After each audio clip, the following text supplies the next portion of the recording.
So we are starting the next chapter, chapter number 9 for week 11. This chapter we have to deal with the following topics: introduction, statistical inference, classical method of estimation, sample estimation, standard error, two sample estimation for means, and single sample estimation of proportion, which is probability, two sample estimation two proportions. All these things we will try as much as possible today. The rest will be next day.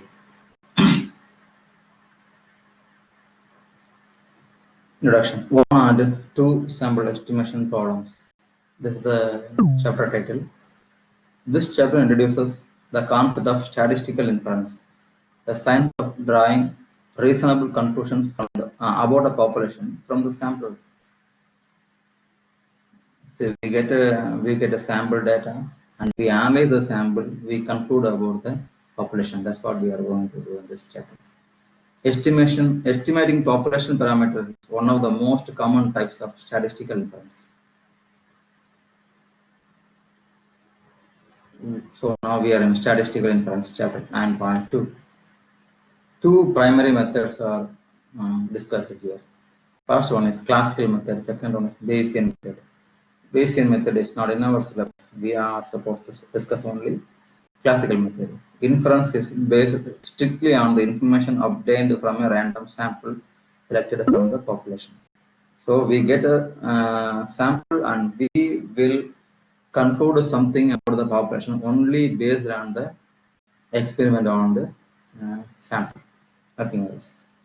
So the sample will give you some information about the population. That is called the classical method. Bayesian method is different. We have different knowledge, different information, and then conclude about the population. Bayesian method is not discussed today. That's not in our syllabus. So throughout of this chapter, we shall use classical methods to estimate unknown population parameters. Population parameters are this mean proportion standard deviation of the population by computing statistics from random samples. We will compute statistics of the samples and conclude about the populations. So two primary tasks in statistical inferencing: parameter estimation, test of hypothesis testing.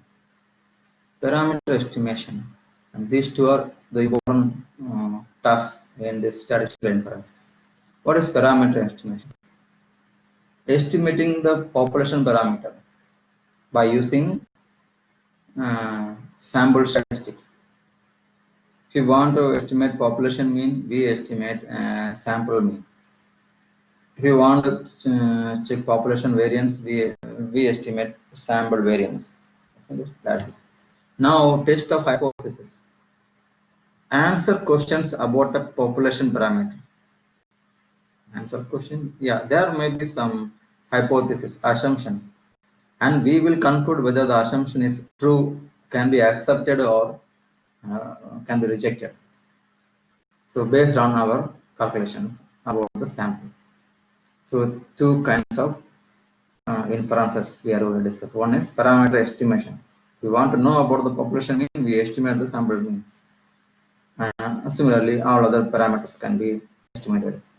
Hypothesis testing is setting up a question about the population and verifying whether the question is yes or no type. You can accept or reject. For example, an insurance company claims that they are settling every claim in 2 months. Now we will take a sample. We will check whether the claim is addressed or what. We will take a sample of people and check whether they are setting their claim is settled in 2 months or what. We will check. If the sample conclusion is yes, we will accept their claim. If not, we will reject their claim. That's what going on here in test of hypothesis. So to distinguish clearly between the two areas, consider the following examples from your textbook.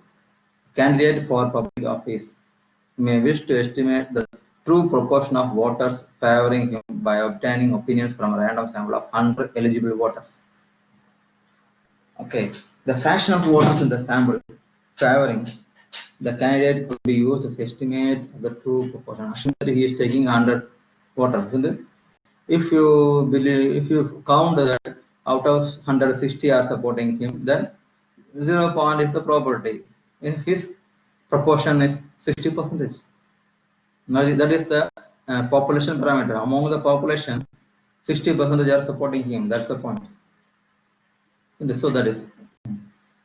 And next is knowledge of the sampling distribution of proportion enables one to establish the degree of accuracy of such estimate. This problem is in the area of estimation. The first one, parameter estimation. Okay. Next. Now consider the case in which one is interested in finding out whether brand A floor wax is more scuff resistant, scratch resistant than brand B floor wax. She might hypothesize that brand A is better than brand B, and after proper testing, accept or reject the claim. That's it. In this example, we do not attempt to estimate a parameter, but instead we try to arrive at a correct decision about the pre-stated assumption hypothesis. Once again, we are independent on sampling theory and the use of data to provide us with some measure of accuracy for our decision. Now, see all theories. We have seen theory in chapter 9.1, 9.2, some introduction for this. Now, classical method of estimation. There are two different estimations, point estimation and interval estimation. The point estimate of a population parameter data. This is population parameter. For example, assume that this is mu, population mean. They have given theta to represent any parameter, mean, variance, standard deviation, sample size, anything, population size, anything, population parameter. Mu is a single value, theta single value. This is the value. This is 60 and 60 of a statistic x bar. If mu is population mean, sample statistic, its corresponding sample statistic is x bar. X bar is sample mean. And what is small x bar, which is the value of the sample? This is x 60. This is what given here. This is small x bar, the value, right? So point estimate of the population parameter mu is a single value x bar of capital X. That's it. For example, that's given here. But we have mentioned here. Similarly, p bar is a proportion, probability. You can say if total number in the sample is n and x are favoring you, so x over n is probability. For example, you want to check how many people are supporting your party, and you're taking 100 members and 60 are supporting you, so the probability is 0.6, isn't it? So p bar is the proportion or probability, you can say, p for a binomial experiment, probability of success, right? Probability of success. If p bar is 0.6, then q bar is 1 minus p bar. You can write just p bar, just a difference between p and p. P for population parameter, p tilde, p cap, you can exactly call it p cap. P cap stands for sample proportion. Only p alone stands for population proportion, right? Okay. And q cap is 1 minus p cap. Fine. Now, a statistic is said to be an unbiased estimator of the parameter theta if mu and the expectation of these are equal. A statistic, what is it? Assume that the statistic is x bar x bar, the sample mean, is said to be unbiased estimator. Unbiased. What is unbiased? We will discuss it. Unbiased estimator of the parameter theta. Theta parameter means you can take it mu. If x bar is estimating mu without any bias, it will not show any bias. Means it will not lean towards one particular side. It will be going equally with every side. Mu theta bar, mu x bar should be equal to expression of x, which is equal to mu, because this is the concept they say. The sample mean should be equal to the population mean, mostly. Exactly it will not mean, we will come near to that.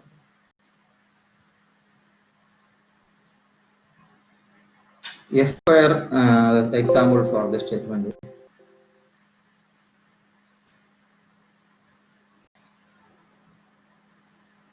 S square. So this is sample variance. S square is sample variance. Sample variance is an unbiased estimate of parameter population variance.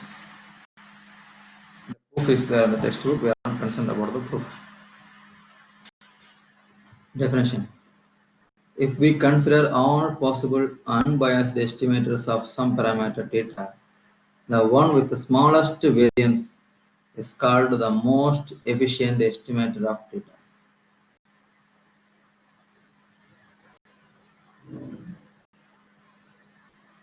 One with the smallest variance.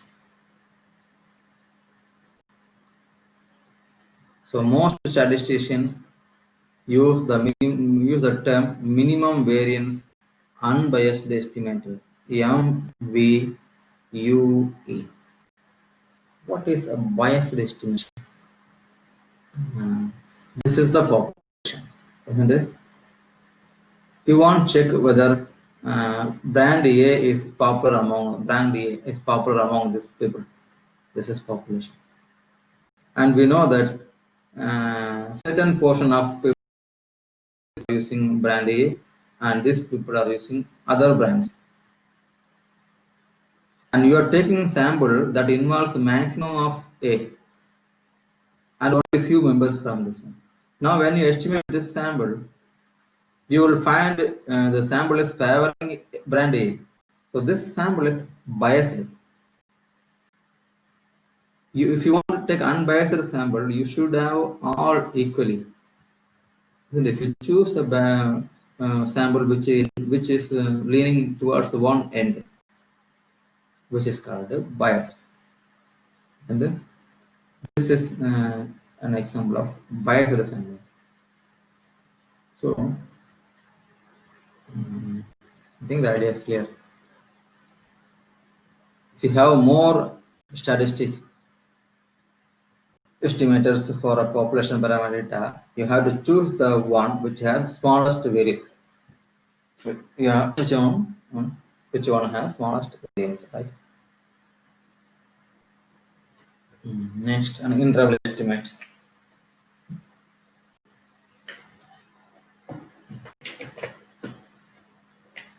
This is what very important in our syllabus. Interval estimate. An interval estimate of a population parameter theta. For example, if it is mu, you are estimating population mean is an interval of the form. So you will get two different mu1 and mu2. One is upper limit, another one is lower limit, where this theta cap, theta L cap, theta U cap, and depend on the value of the statistic x bar. If this is x, this mu1 and mu2 will be calculated by using sample mean x bar. How do you calculate this one? Z is equal to x bar minus mu divided by sigma over root n, isn't it? Now cross multiply sigma and Z sigma over root n is equal to x bar minus mu. So mu is equal to x bar minus sigma by root n. This is mu1. If you add this one, x bar sigma over root n, this is mu2. So by using x bar, we will find two upper and lower limits. We actually don't know what is mu, isn't it? We estimate where the mu is falling. So mu1 and mu2 are calculated by using x bar and sigma, other information of the population parameter or sample statistic. So when you calculate these two, so x bar minus z sigma over root n less than mu less than x bar minus z sigma over root n. This is mu, this is upper limit. So we identify that mu may approximately fall in this interval. This is called interval estimate.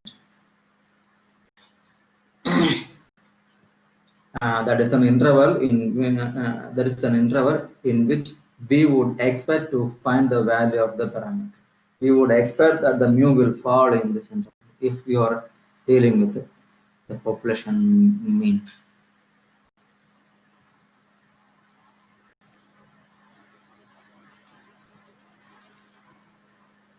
This interval is called a confidence interval.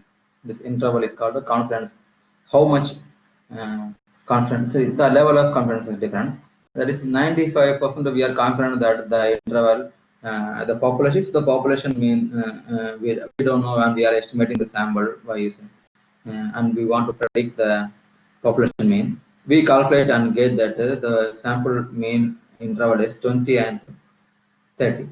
So we conclude that the population mean falls certainly will fall in this interval. How much guarantee you can give?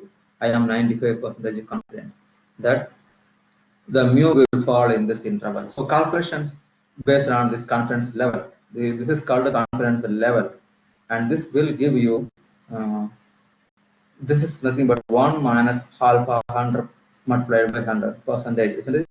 So alpha 1 minus alpha here is 0.95, your confidence level, level, and therefore alpha is 0.05.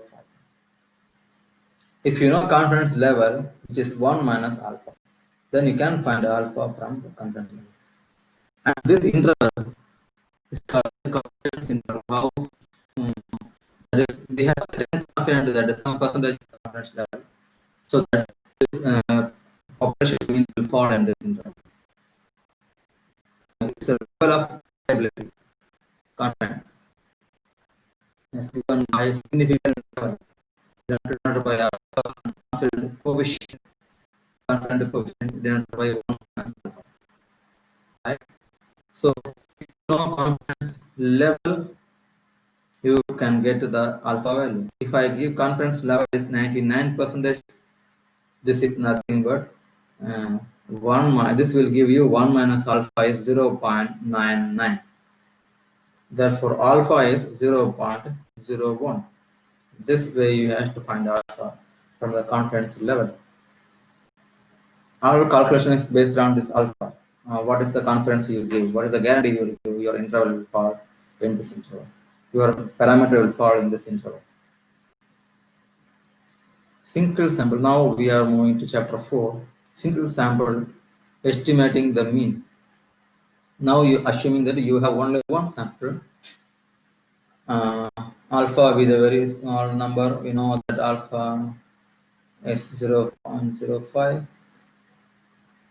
If confidence level is given, we will calculate alpha. From the standard normal distribution table, we see that the area to the left of negative 1.96 is that is negative 1.96 is 0.025. For the same positive value, the right side area is also 0.025. So what we conclude is what we conclude from this one is this is normal. Here there is a z value negative 1.96. Here positive 1.96. The right side value is 0.025. Here the left area is 0.025. Totally 0.252 times, you will get 0.05. So when you subtract this one from 1, the middle area you will get. Middle area is 0.95. Right? This area. If you remove this one and this one from 1, you will get 0.95. That's what you need. If the probability of z lying between these 2 points, the area between these two is 0.95, which is 1 minus alpha. Alpha is 0.05, we assumed it. So 95 will be 0.95 will be 1 minus alpha. For what they come to say, this is negative, just like our t negative t alpha. This value, z value gives you the area to the left side. So the area left side of z is 0.025. The left side of z gives by the the negative statement gives you area is in the left side. This one says the right side of the area is 0.025. So when z is lying between these two, the probability is 1 minus alpha. That's one. So this 0.05 is half of this alpha. This is alpha by 2. So this is what the conclusion they are arriving at. Probability of z alpha over 2. Negative z alpha over 2, and that is capital Z is lying between z alpha, negative z alpha over 2 and positive z alpha over 2. The probability is 1 minus alpha. So if you know this one, alpha, you can find this probability. Why do we need this one for upcoming calculations? Okay, let's see what's going on. Now we take all this formula, we now substitute the z formula in this equation. Take this equation number 1. See, we are heading towards a result, an important result. We are going to replace the value of this small z are the values of z. Capital Z is given here, this one. So in the equation number 1, we have replaced the z value, x bar minus mu divided by sigma over root n. Now cross multiply this one here and here. Subtract x bar, multiply minus 1. Some simple algebra we are doing on this side. So multiplying each term by the sigma over root n, and then subtracting by x bar from each term. Do you want to do it? What's going on? When you multiply this term and this term by this term, what do you get? Probability of negative small z over alpha 2 times sigma by root n less than x bar minus mu less than z alpha over 2 sigma over root n. This is for first step. Next, we want to remove this x bar from here. So subtract x bar everywhere.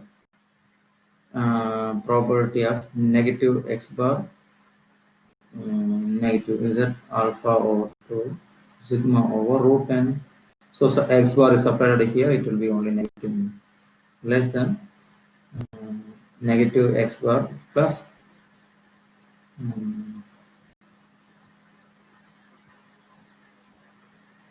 z alpha 2 sigma over root n. Now multiply minus 1. This term becomes multiply minus. When you multiply minus 1, less than or equal to becomes greater than or equal to. What do you get? X bar will be positive and this will also be positive. Z alpha over 2 sigma over root 10 greater than mu, greater than x bar minus z alpha over 2 sigma over root 10. If you know the procedure of deriving this one, you will never forget the formula. This is the formula given here. Right hand side remains without any change. and it says that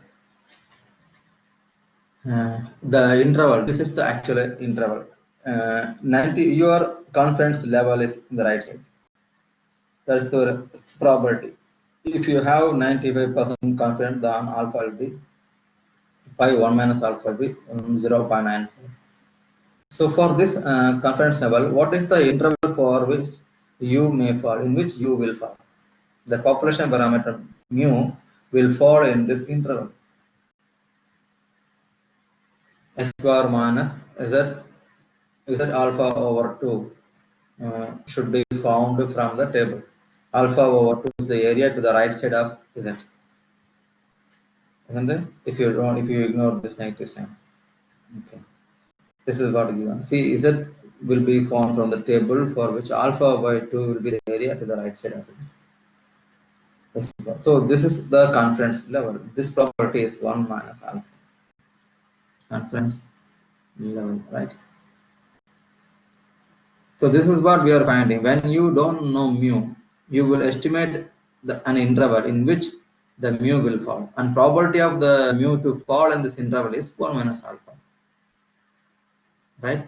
So in this, by using this formula, inside the property there is a formula. This is our formula for finding interval. And when you take the probability of this interval, it will give you the confidence level. Right? So what you identify from here is the formula for finding an interval in which the population parameter mu is expected to fall. And for probability of the mu to fall in this interval is equivalent to your confidence level. That's it. Confidence interval on mu when sigma square is known. Now, the same formula in different form you are going to find, gentlemen. Be careful about it. Same formula in different, slightly modified form. Sigma square is known. That's what we have derived so far. This is what we have derived so far. The same formula repeats here. Instead of capital X bar, we will find small x bar. Small x bar is the value of capital X bar. So if x bar is the mean of a random sample of size n from the population with a known variance, sigma square is known in this case. So you don't need to calculate it. And this is percentage. If I give you 99%, this is alpha is 0.01. So 1 minus alpha is 0.99, isn't it? And when you multiply by 100, 1 minus alpha times 100, it will be 99%. So they are giving percentage in this way. 100 times 1 minus alpha percentage, isn't it? From which you can get the alpha. The confidence interval for u is given by this. The same formula. The capital X bar is replaced by small x bar, which is the value of capital X bar. Capital X bar takes some particular value. And z alpha over 2 is the z value leaving an area alpha over 2 to the right side of the table. So remember, this formula is very important. Next, the value of mu is unknown. Therefore, we are using the sample mean reference interval to give upper and lower bounds for the mu population parameter. So upper limit is this one, lower limit is the right hand side. This term is lower limit, this term is upper limit. And if mu, if here we used S, if S is possible when sigma is not known. That is next case. The term, this is the error actually. The term sigma, Z alpha over 2 multiplied by S over root 10 is called error margin. That is the maximum error we are allowing from the mean. That is, if your mean is 30 in the sample and you want to give an error, standard error 0.5, so we will find 30.5, 30 minus 30 plus 0.5, 30 minus 0.5. From the mean up and down you can move just 0.5. The error margin, isn't this? This is called the error margin. You can call This one is the error given in the problem. How much error you are allowed to move up and down from the mean, right? So if error not given the problem, we have to calculate it.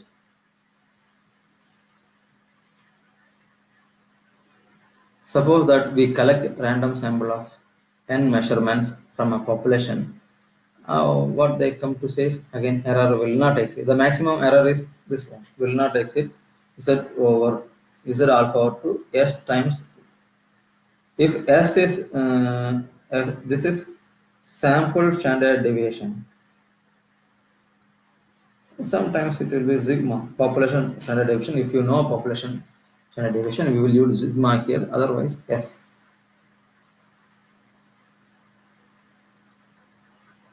Now, using this formula, we know that this is E.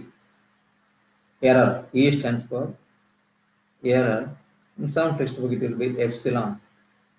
So E or epsilon, don't worry, right? Small, like easy.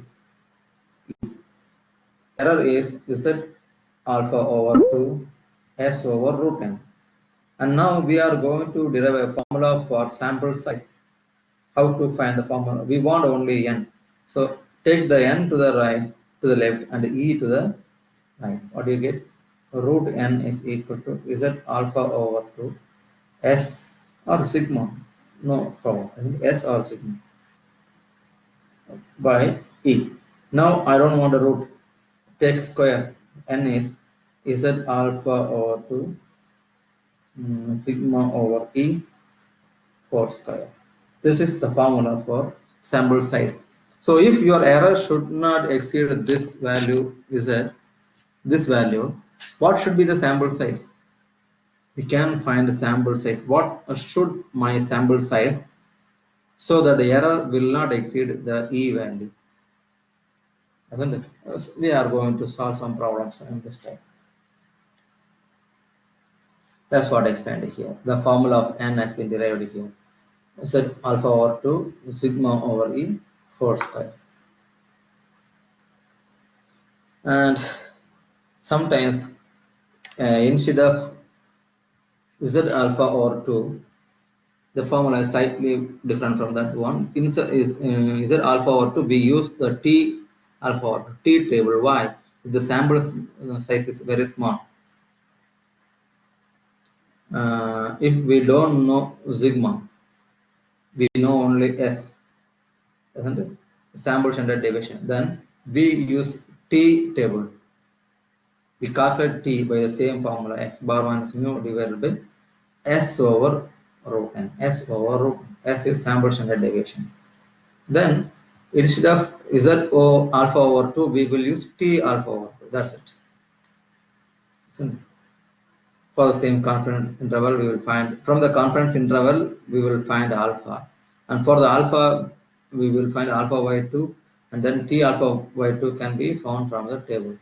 For degrees of freedom, what is degrees of freedom? Yes, degrees of freedom is n minus 1. So formula is following the same pattern, but slight changes depending upon the case of the problem. If the sample size is larger, it is Z alpha over 2. See, greater than 30, Z alpha over 2. If it is smaller, less 30 or 20, you can say, then it will be T alpha over 2. It will be good approximation. Still, many statisticians prefer to use the Student's T distribution when sigma is unknown, even as the sample size is large. But it's up to them. Okay, before going to the next chapter, one last comment. The confidence interval that you get depends upon the sample data you get. Okay. Your confidence interval is calculated using X bar and S. This come from your sample data. If you collect your sample, you will get one confidence interval. If your co-worker collects his sample, he will get another confidence interval. So it's different.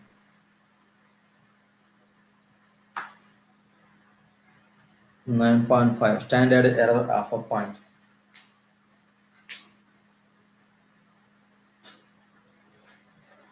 Point estimate.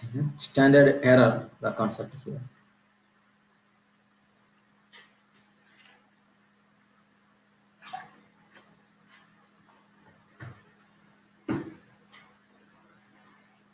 According to the central limit theorem, the variance of x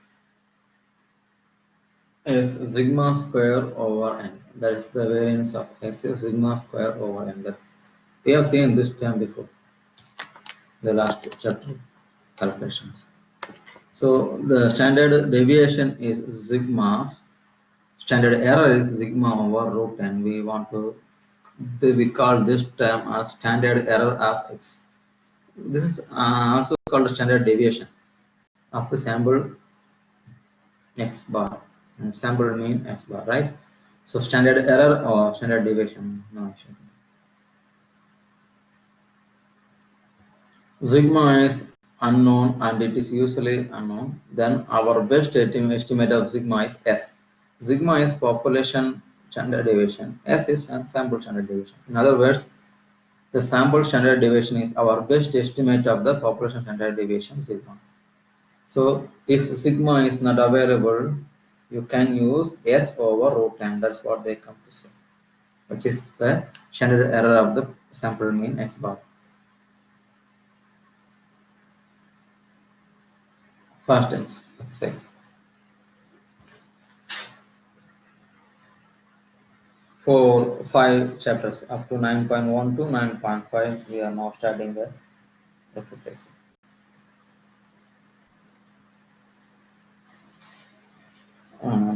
Okay, let's go ahead.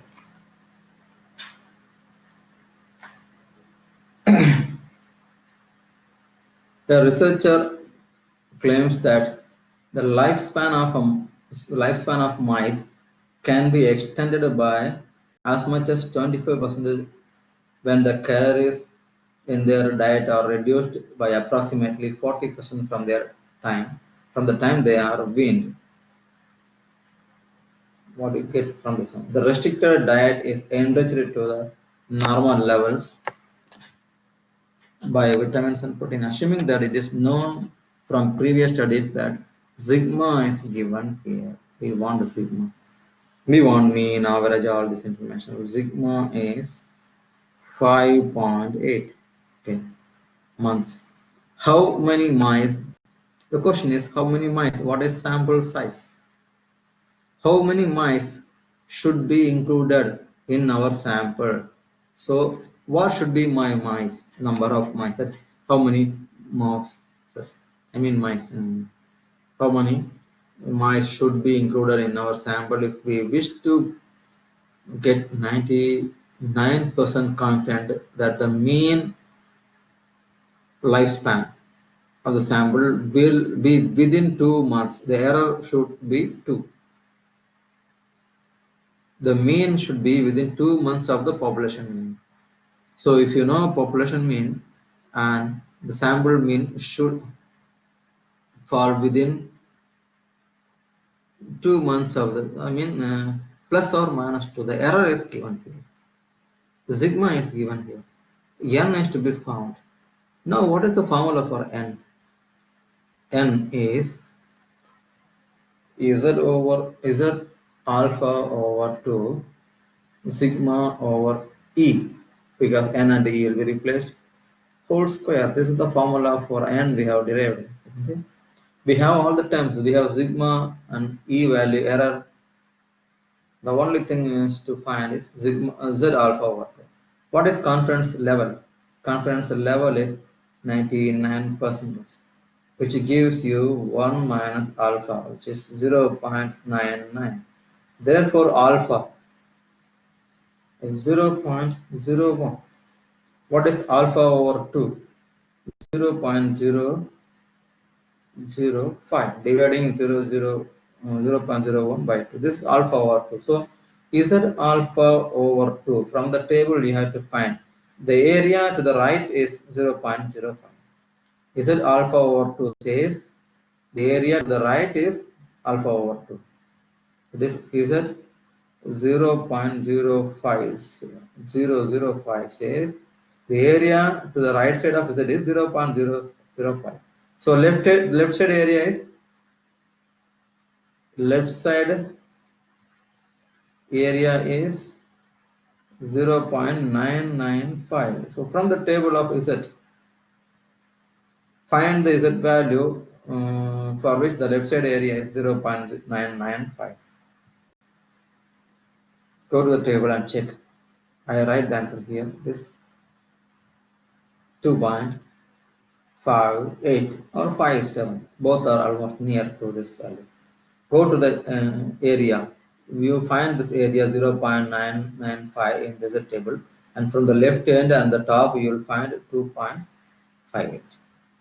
Okay, so this is 0.005 is the area to the right side of the Z, and the table gives the area to the left side of the Z. So you should be careful about this one. Left side area is 0.995. So accordingly find Z value from the table. You want me to verify 2.58 one more time? Just one time I will verify. I will check whether normal distribution. Okay, everything will be closed. It's okay.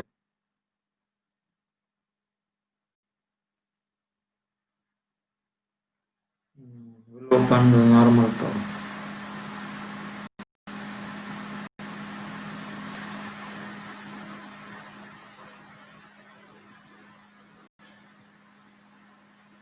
The area is 0.995. The positive side. 0.995. You will find here 995. 4951. Both are almost near. So you can choose this any of these two. 9949 or 9951. In the 1 unit away from 995. So 2.57 or 2.58. I have gone with the 2.58. Okay. So what we get, the formula, the answer is here. Z alpha over 2 sigma over E whole square, and from the table Z equal 2.5 corresponding to Z alpha by 2, which is the right side. Okay? So the left area is 9.995, and you substitute all the values in this formula. Substitute all the values. Z value, sigma is given in the problem. Error is also given in the problem. Where is error? Error is E is 2. Error is given here. Square it and round up to the nearest integer. Okay. So you will get n is, so n is the minimum size, sample size. So minimum 56 mice you should choose for your sample to get the error within 2 months, right? That's the point. If this condition is not available, the condition of the error is not available, there is no restriction of n. Next problem. An electrical firm manufactures light bulbs that have a length of life that is approximately normally distributed with a standard deviation of 40 hours.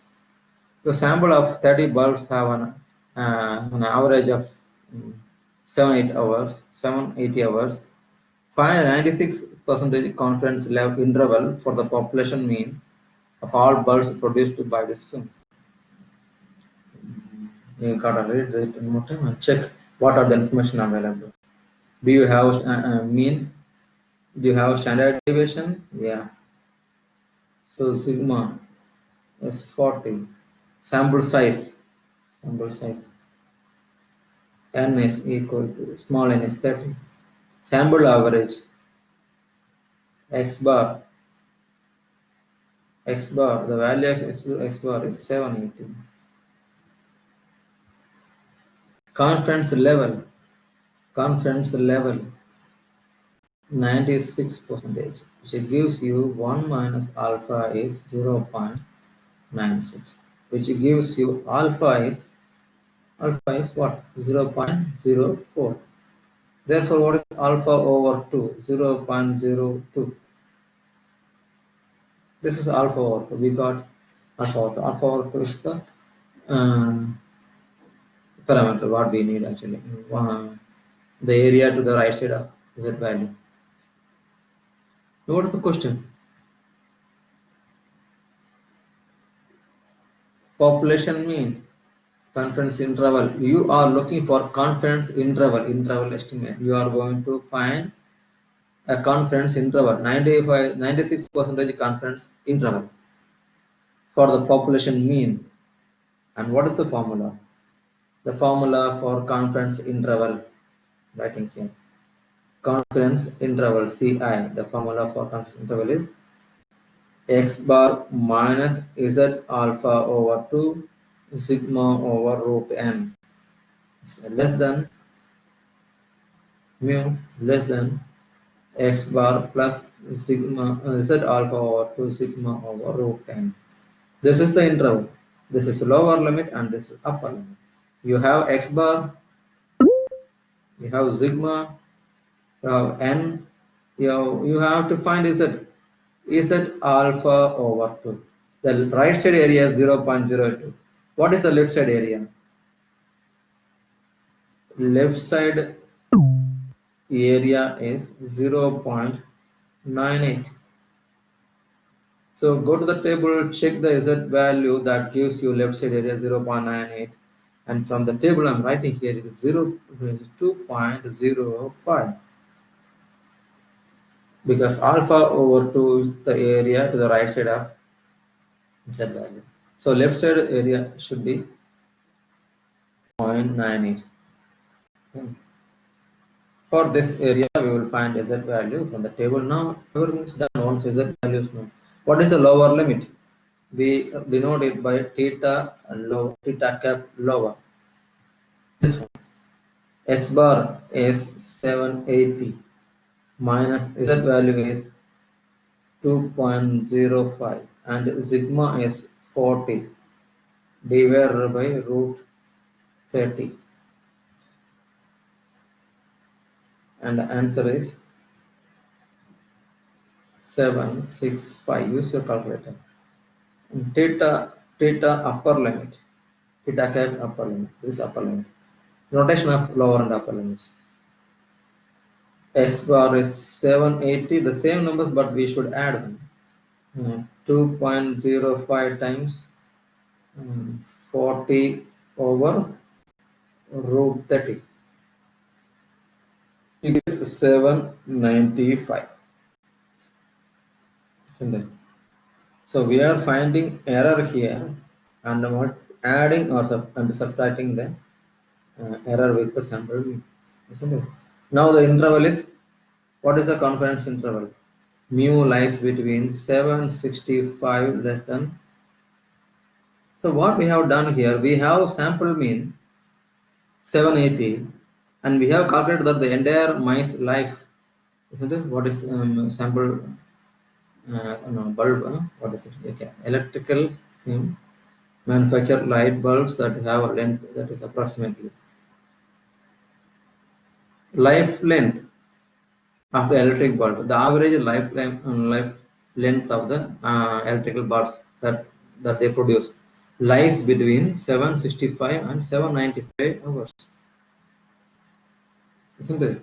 So the by using a sample, we estimate what is the average lifetime of their entire product, isn't it? Though we take only 30 bulbs, we estimate that their lifetime of their bulbs, length of the life of their bulb is lying between 765 and 795. The difference is 30, isn't it? That's given here. Another question.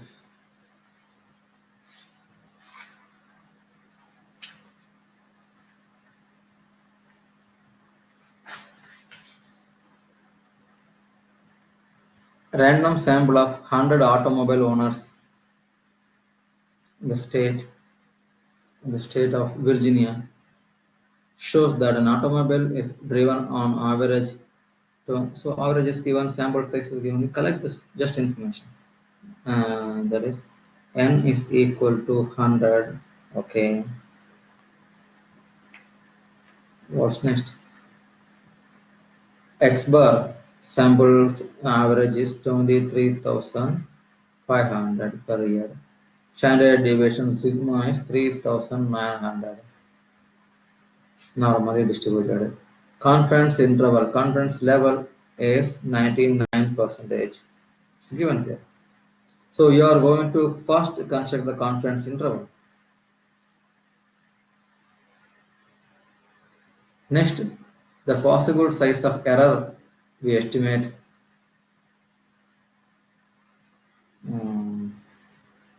We'll see for the second.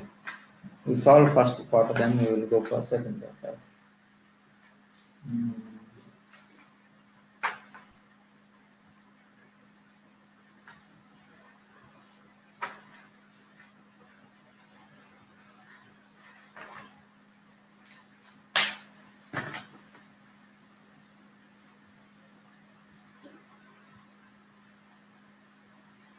Okay. A random sample of okay, everything is there. CL is 99%. Therefore, 1 minus alpha is 0.99, alpha is 0.01, and alpha over 2 is 0.005. Therefore, what is Z alpha over 2? The left side, right side area 0.05. So left area 0.995. Therefore, Z value for 995 is 2.58. We have already used this term. Z alpha is ready. We have to construct confidence interval. The formula is given, which is x bar minus Z alpha over 2 sigma over root n less than mu less than x bar plus Z alpha over 2 sigma over root n. All information available. So find the lower limit.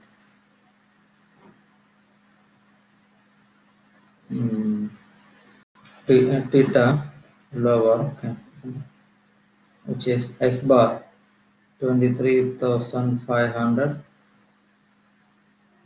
minus Z is 2.58, sigma is 3,900 divided by root n. Root n is 10. The answer is 22,496. And similarly, you will find upper limit. Theta upper, okay, so 23,500 plus 2.58, and this is 390, which will be 24,504.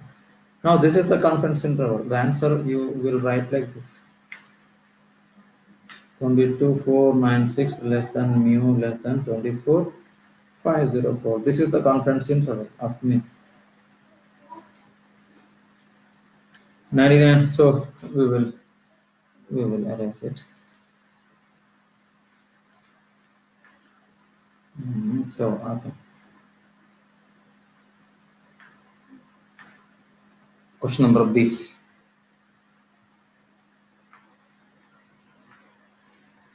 What can we assert with 99% confidence? 99% confidence gives Z alpha over 2 is 2.58, isn't it? Possible size of our error. What can we assert with this confidence level about the possible size of our error? What is the error? If we estimate the average number of kilometers driven by car owners to engineers, the same 23,000 average, isn't it?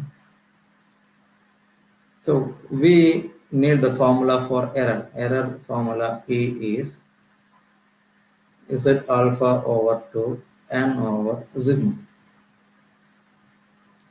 The maximum error. Actually, we are finding maximum error. Z alpha over 2.58 N is 100, sigma is 3900. So calculate this one. The answer is here.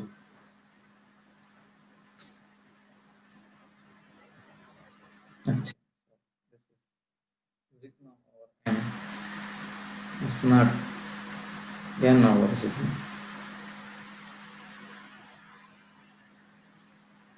This is sigma over n, isn't it? We have used it.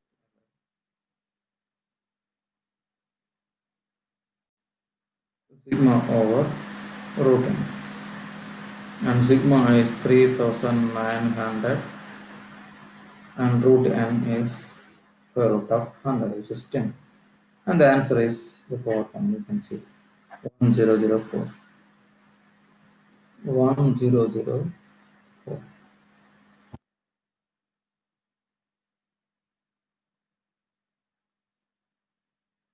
That's it.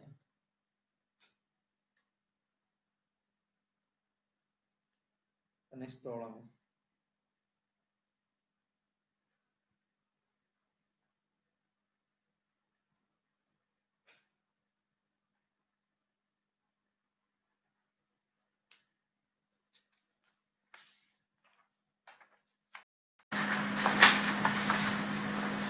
again finding sample size. The information can be taken from the see how large the sample is needed. How large the sample is needed if we wish 96% confidence level. 96% confidence level we have already discussed this. So Z alpha over 2 will be 2.05 for 95. If confidence level is 96%, 1 minus alpha is 0.96. This gives alpha is 0.04. So alpha over 2 will be 0.02. So left area is, right side area 0.02. Left area is 0.98. From the table you'll find is it alpha over 2 is 2.05. Now what we need, how large is sample? So n, the formula for n is Z alpha over 2 sigma over E whole square. Error in the problem. Our sample mean will be within 10 hours of the true mean. So error E is 10. Sigma is given here, standard deviation. Now substitute everything here. 2.05, sigma is 40, error is 10, whole square and round off the answer. You will get 35, which is rounded up. Okay, that's the end of this problem. Just finding sample size. Problem number 5. Again you see how many measurements, not a confidence interval. You are asked to find only number of elements in the sample size. The question is what is n? N, that's the question. The formula for n is again z alpha over 2 sigma by E whole square. Do we have all the information? Sigma, what is sigma? Sigma is standard deviation. It's given here. Standard deviation 0.0015. Error. If we wish to 95%, confidence level is 95%. So alpha is 0.05. Alpha over 2 is 0.0025. Therefore, the left side area will be 0.025. It says 0.025. 0.025. The left area will be 975. So Z alpha over 2 from the table, which gives left side area as 0.975. 1.96 from Z table you can find. Everything is here. Is that error will be within 0.005. We wish to be confident about 95% that our sample mean will be within this level. So from the sample mean will be within this inch plus or minus 0.0005 to the true mean. So error is given. Error is 0.0005. Substitute all of them here. 1.96. Sigma is 0.0015 divided by 0.0005 whole square.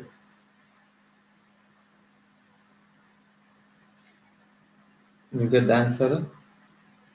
Use calculator, you will get 35, I think. 35 rounded up. Check your answer. After rounded up, the answer is 35. Check your answer, okay? Thank you very much. We will stop here today.